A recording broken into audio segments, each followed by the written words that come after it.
Elevate your aspirations, guaranteed placements, and higher salary packages. Admissions open at St. Mother Teresa Engineering College, the best institution in Thoothukudi district. வெடித்து சிதறிய விமானத்திலிருந்து உயிர் தப்பியது எப்படி என்பது குறித்து தனது திகில் அனுபவத்தை பகிர்ந்து கொண்டார் விஸ்வாஸ் குமார். அதனை தற்போது காண்போம். अहमदाबाद से लंदन के लिए जो फ्लाइट जा रही थी, उस फ्लाइट में 242 लोग सवार थे और उनमें 2 पायलट थे और इसके अलावा 10 क्रू मेंबर थे और 230 जो आम लोग थे जिसमें विदेशी भी शामिल थे। विश्वास कुमार इस समय हमारे साथ हैं। आपको बता दें कि विश्वास कुमार इकलौते ऐसे शख्स हैं जो उस हादसे में जिंदा बचे और ये एक तरीके से चमत्कार है, क्योंकि ऐसे चमत्कार बहुत ही कम देखने को मिलते हैं। प्रधानमंत्री यहाँ पर पहुंचे, विश्वास कुमार से उन्होंने बातचीत की, उनका हालचाल जाना। सर ने पूछा कि कैसे हुआ, तो मैंने उसके बारे में बताया और सब हालचाल पूछा सब। विश्वास, अगर हम जानना चाहें कि आप थोड़ा सा बता पाएं कि ये हादसा कैसे हुआ था, क्योंकि ये एक बड़ा चमत्कार है जिस तरीके से आप वहां से इकलौते ऐसे शख्स हैं जो जिंदा बचे। वो मेरे नजरों के सब सामने हुआ था। मेरे खुद को भी बिलीव नहीं होता कि मैं कैसे उसमें से जिंदा बाहर निकला, क्योंकि थोड़ा टाइम लिए के तो मेरे को लगा था कि मैं भी मरने वाला हूँ, लेकिन जब मेरी आँख खुल मैं देखा ना तो मुझे लगा मैं जिंदा हूँ। तो मैंने ट्राई किया, जब मेरी सीट थे वो मेरी बेल्ट निकाला, मैंने वो ट्राई किया जहाँ से निकल सकता वहाँ से, तो मैं निकल गया वहाँ से। मेरे नजरों के सामने एयर होस्टल और दूसरे आंटी अंकल सभी उसमें मेस हो गए थे सभी। अच्छा, थोड़ा सा बता पाएं, जब जैसे ही टेक ऑफ हुई फ्लाइट क्या हुआ था और अचानक से कैसे हादसा हुआ? टेक ऑफ के बाद 1 मिनट के अंदर ही जब टेक ऑफ हुआ ना, तो सडनली 5-10 सेकंड कैसे लगा जैसे स्ट्रक हो गया वो। बाद में से मेरे को लगा कि कुछ हुआ। बाद में प्लेन में लाइट ऑन हो गई, ग्रीन और व्हाइट। बाद में वो पता नहीं, वो प्लेन टेक ऑफ ज्यादा करने के लिए वो रेस तो बोलते हैं क्या, रेस दिया होगा ऐसा कुछ, और सीधा स्पीड में ही घुस गया जहाँ वो क्या था वो हॉस्टल था, एक हॉस्पिटल का। हाँ, हॉस्टल में। और सब सामने सब हुआ। ये जब फ्लाइट जब क्रैश हुई उस समय हॉस्टल पे लैंड की थी, उसी समय आप बाहर निकले थे? नहीं, क्योंकि आई थिंक मेरे को जब मैं जो साइड पे था ना, वो साइड हॉस्टल पे नहीं लैंड हुई थी। हॉस्टल के जो ग्राउंड फ्लोर है ना, जैसे नीचे, वहाँ लैंड हुई थी। तो मुझे दूसरे के बारे में मेरे को पता नहीं, लेकिन मैं जहाँ लैंड हुआ था ना, वो नीचे की साइड थी। तो जब वहाँ थोड़ा पेस भी था प्लेन के जब बाहर, तो जब जैसे मेरा डोर टूटा ना सब, तो मैंने देखा ना जब सामने कि थोड़ा इधर पेस है, तो मैं ट्राई कर सकता हूँ निकलने के लिए। तो मैंने ट्राई किया निकलने के लिए, तो फिर मैं निकल गया उधर, क्योंकि अपोजिट साइड पे थे ना, वो बिल्डिंग का वो था ना दीवार, तो उधर से कोई शायद नहीं निकल सका होगा, क्योंकि उधर पूरा उधर ही क्रैश हुआ था। मैं जो जहाँ था वहाँ ही थोड़ा पेस था। फिर भी मेरे पता नहीं मैं कैसे बसा हूँ, क्योंकि मेरे नजर के सामने ही सब 2 एयर होस्टल वो अंकल आंटी सब उधर ही सब। आप पैदल चल के आए वहां से निकल गए? हाँ,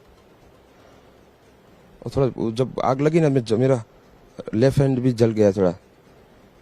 फिर एम्बुलेंस मेरे को उठा लेके इधर आया हॉस्पिटल में। अभी इलाज वगैरह कैसा हो रहा है? अभी कैसा फील कर रहे हैं आप? इलाज बहुत अच्छा है, यहाँ के लोग बहुत सपोर्टिंग है, बहुत अच्छा इलाज कर रहे हैं सब।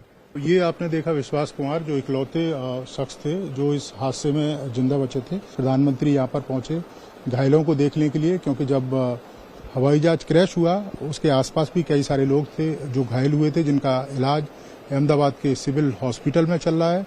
और प्रधानमंत्री ने दिशा निर्देश भी दिए हैं कि इनके इलाज में किसी तरह की कोई कोताही ना बरती जाए। और விமான விபத்தில் உயிர் பிழைத்த விஸ்வாஸ் குமார் அளித்த அந்த பேட்டியை பார்த்தோம். இது தொடர்பாக பேசுவதற்காக நம்மிடையே செய்தியாளர் பாலவெச்சுவில் இணைந்திருக்கிறார். பாலவெச்சுவில், அந்த இறுதி நொடியில் என்னென்ன நடந்தது அப்படின்றத, அந்த திக் மூமெண்ட்டை அவர் விவரிச்சதை பார்த்தோம். அதை அழகா விவரிக்க முடியுமா தெளிவா, என்ன சொன்னார் அப்படின்றத? விக்னேஷ், ஜூன் 12ஆம் தேதி சரியாக 1:38 மணிக்கு அகமதாபாத்தில் இருந்து லண்டனை நோக்கி புறப்பட்ட ஏர் இந்தியா விமானத்தில் 242 பேர் பயணித்தாங்க. அவர்கள உயிர் தப்பிய ஒரே பயணியான விஸ்வாஸ் குமார் ராமேஷ் தபுர்து அளித்த அந்த பேட்டியை தான் நம்ம பார்த்தோம். 40 வயதான அவர், பிரிட்டிஷ் நாட்டை சேர்ந்தவர். அவரிடம் தூர்தர்ஷன் செய்தியாளர் எடுத்த அந்த இன்டர்வியூல குறிப்பாக அவர் என்ன குறிப்பிடுகிறார் என்றால், இந்த உயிர் பிழைப்பை என்னால் எப்படி நம்புவதே என்றே தெரியவில்லை, நம்ப முடியாத ஒரு தருணம் என குறிப்பிட்டிருக்கிறார். சில வினாடிகளில் விமானம் விழுந்தது போன்று உணர்ந்தேன். என் கண்முன்னே சக பயணிகளும் சக விமான பணியாளர்களும் உயிரிழந்தார்கள் என தெரிவித்திருக்கிறார். தானாக என்னுடைய சீட் பெல்ட் கலன்றதாக அவர் தெரிவிச்சிருக்கிறார். சீட் பெல்ட்டை அவர் அவுக்க முயற்சிக்கவில்லை. அந்த விமானம் மேலிருந்து கீழே விழுந்த அதிர்விலேயே அவருடைய சீட் பெல்ட் தானாக டிஸ்கனெக்ட் ஆயிருக்கு.